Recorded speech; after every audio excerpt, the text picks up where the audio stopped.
So I'm aware that other documents have been filed since this document I'm about to read from the court.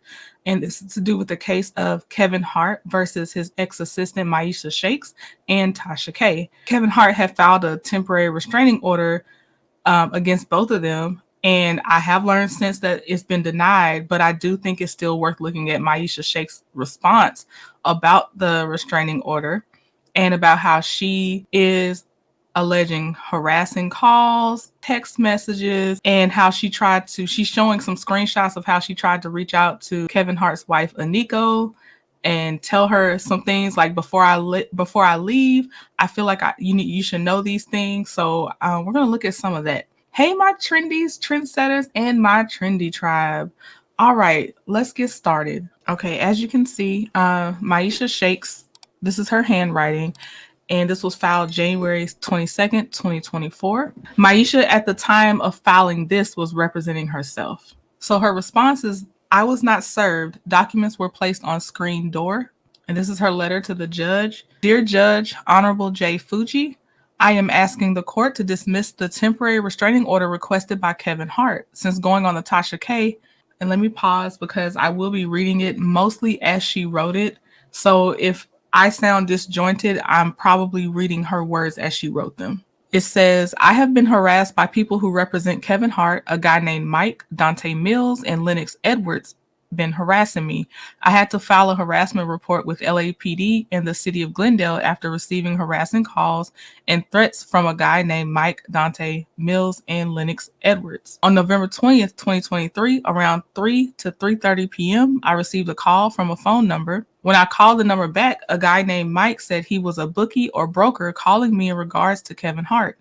I felt really uncomfortable during the call. Mike threatened to come after me and my daughter if the video wasn't taken down. Mike asked me about a recent video I did with a YouTuber named Tasha K. He kept asking what your number, meaning money, in order for me to take the video down. I told him this is extortion and I know not to give you a number. Kevin is the king of extortion. I told him this is a scam and a setup for extortion. I told him not to call me anymore because this is harassment and he threatened me and my daughter. He kept calling me every time he would start the call with what's your number. He was getting frustrated because I wouldn't give him a number. I knew not to give him a number. This is what Kevin does. He sets people up with extortion. Mike said, if this video is not taken down, do you know what's going to happen? I said, no. Mike said, Kevin pays a group of men. He said it as if it was some kind of hierarchy. He said, now, if this video gets out and Kevin loses money, because of it, some guys are going to come after you and your daughter. I told him, don't you ever threaten my daughter.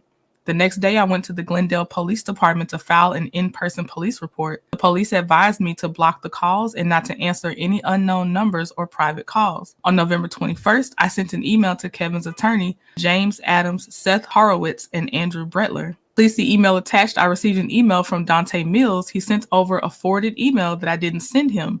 I only sent the email to Kevin Hart's lawyers, I know. Dante called me as well. The number he called me from was, after he called me, he emailed me to give him a call back. When I called Dante back, he said he received a call from a woman asking for money for a video. I cut him off and said, nope, you're not about to do this to me. This is extortion, and hung up. He later emailed me, please see attached email. I sent him Bale's contact information after Balil asked me to put in contact with Dante. He said Dante is a childhood friend he grew up with in Philadelphia. I was receiving harassing phone calls, emails, and text up until December 5th, 2023. The last call I received was from a guy named Lennox Edwards. When I called him back, he said he was calling on behalf of Dante Mills. He said he wanted to talk a deal with me on behalf of Tasha K, but I have to act fast. He said, we have an offer, but you have to make this deal today. I said, this is extortion. I think you are trying to set up Tasha K.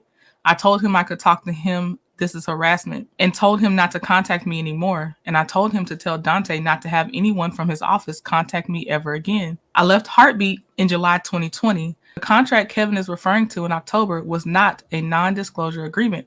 I was mentally unstable during the time I quit due to emotional distress I suffered from Heartbeat and a personal issue. I accepted this under extreme mental duress. I agreed to this contract because Kevin agreed to pay for my medicine and healthcare if I signed the document. When I quit, Kevin had called my sister because I had texted his wife, Aniko, that Kevin was cheating on her and sent her a photo of the pulled out couch I had cleaned. Shortly after I quit, I changed my phone number so Kevin couldn't contact me. I called my mom and told her Kevin just yelled at her because I sent Aniko a text that Kevin was cheating. She said Kevin said to call him. I called Kevin back. When I did, he was screaming so loud at me. My phone's broken. It only works on speaker or with earplugs in. Kevin said, I am going to blacklist you from the industry. You will never get a job in Hollywood. Why would you tell my wife I am cheating on her? He said, you will never get a job in Hollywood again. I said, is that a threat? I said, well, I guess we both won't be working in Hollywood once I tell the world you paid Jared $4 million to take fault for the car accident in 2019. I said, the crash happened less than seconds from the exit of your gated entrance. I said, know exactly why Jared came into the office on or around December 17th, 2019. I heard your conversation from my office. The walls are thin. Jared came into the office to collect the rest of his funds from the accident. There wasn't an insurance on the car. LaShante called the insurance adjuster to post-date the vehicle insurance. I said, and Daniel, your security guard, asked me why I was eavesdropping. He said, you know he here to collect the rest of them funds. I said, what funds? He said, the rest of the funds for taking fault in the accident. He said Kevin paid Jared $4 million to take the blame for the accident. I said, what? I knew I wasn't tripping. That's exactly what I just heard Kevin say through the wall. He said, think about it. If you see Kevin's back, you would know he was driving. He wasn't sober, though. Kevin called security to come get him. The accident happened less than 2 minutes from Kevin's house. That's why securities got there in time to pull him out. He said him and Jared made a deal in the car. Security came and pulled Kevin out the driver's side of window and took him home. I said, wow, that makes so much sense. We had to look through all his paperwork to try to find his car insurance that he didn't have on the vehicle. If Kevin would have passed away during the car accident, Tory Hart is his beneficiary. I asked him after the accident if he wanted to change it to keep it the same. He said keep it the same, not keep Tory Hart as his beneficiary. Also told Kevin I would tell the world. He asked me if I was wearing any panties under a robe provided by the company. I said I would tell everyone how you came in my office with you black Versace boxer briefs on and an open collar shirt with no shirt under, asking me if your shirt looks good. Lastly, I told him I would tell the world how he kept asking me if I talked to or slept with married men. Kevin wanted to keep me silent. That's why you see a signed contract between him and I after the date I quit. I quit in July, but we signed a contract in October 2020 after I quit working for Heartbeat. The contract between us in October was to keep me quiet. This is a police report that it appears is a follow-up incident report that Miesha filed. And this was filed on December 6, 2023 at 10:34 a.m. For the narrative, it says, hi, I'm still receiving harassing phone calls after making a report with the Glendale Police Department. Yesterday, December 5th, 2023, I received a call from a guy named Lennon Edwards from phone number at 12:36 p.m. in the afternoon. When I called the number back, Lennon said he just left his car and he was heading back to the car. I said, who are you? He said, I'm an attorney from Dante Mills' office. I said, I can't talk to you regarding this matter. I already told Dante to stop contacting me. Lennon said, well, I'm an attorney that was sent to talk to you. We want to discuss making a deal with you regarding Tasha K, but you have to act fast. I said, I can't talk to you. He said, well, we are pursuing a case against Tasha K, and we would like to cut you a deal. I said, I can't talk to you regarding anything Tasha K. Then I hung up the phone and sent an email to Dante Mills telling him to stop contacting me. I'm going to reach out to the bar. Please see previous report regarding this incident as well as it's ongoing. The question was, on what device did you receive the harassing or annoying communication? And it was a cell phone. What type of harassing or annoying communication are you receiving? And it said phone calls. How frequently are you being harassed? And it says 0 to 10 times an hour. Did you tell the caller to stop contacting you? And she put yes. Okay, here allegedly are the screenshots that Miesha was sending to Aniko when she narrated in her response to the court saying that she couldn't leave without trying to warn Aniko that Kevin was cheating. So these are her messages between she and Kevin Hart, Miesha and Kevin Hart. It looks like it's saying, haha, she doesn't even look like one. She looks like a model, LMAO. I guess I can't employ pretty people. I would think that I would get a little more credit than that. It's my office. I'm a pretty smart guy last time I checked.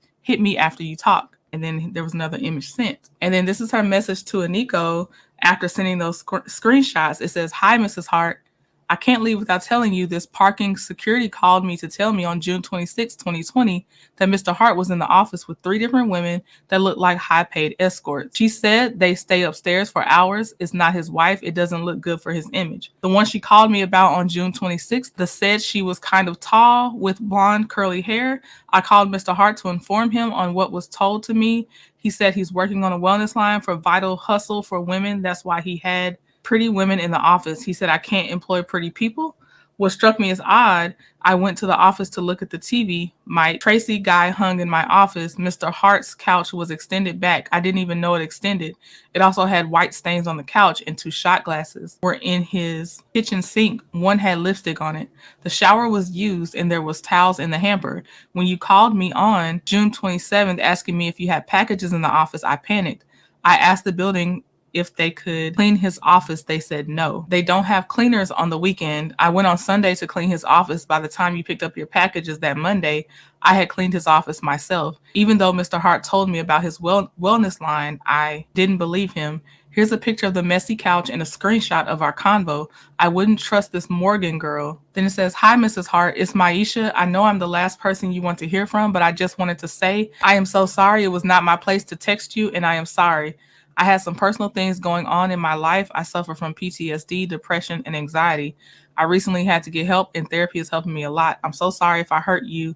That wasn't my intent." Okay, and then these are other messages, and she's saying to someone, "I'm going to tell him I couldn't even sleep."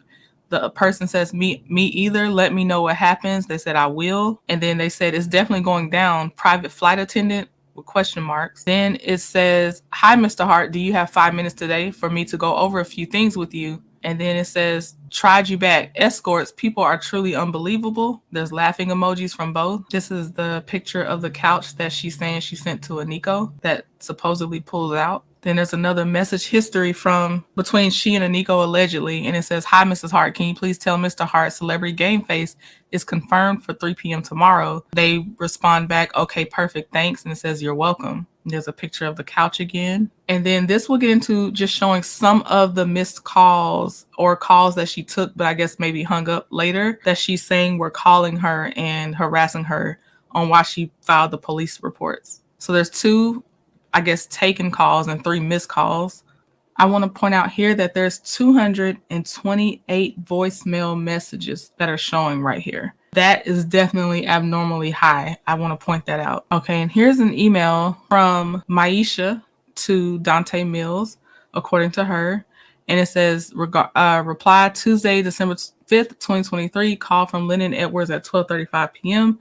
It says, "Hi, Dante. After this email, you will be blocked from contacting me. Lennon said he called in regards Tasha K. I recorded the call. It sounded like Lennon is trying to set Tasha K up. Please note all of my calls are being recorded. I will be reaching out to the bar to have you disbarred. I will also be sending them the recorded call I received from Lennon today. Bell said he knows you and he has been friends with Kevin of 25 years. I know not to trust him or you. I will be reporting this in the call to the police as well. Please do not contact me or send me another email. If so, I will be getting a restraining order against you. I am asking not to be contacted. This is harassment. My attorney will be in contact with Kevin's other attorneys, not you. Best, Miesha Shakes." Dante says, "At the end of our last conversation, you said you were going to put me in touch with your lawyer. The person I spoke to on your behalf said he is not an attorney. We did not create the situation, you did. We're simply asking for someone to address this from your side. It won't just go away. There may be some misunderstandings that can be cleared up. I'm respectfully just asking for your attorney's contact information, Dante Mills." Taking all of your time, taking all of your time.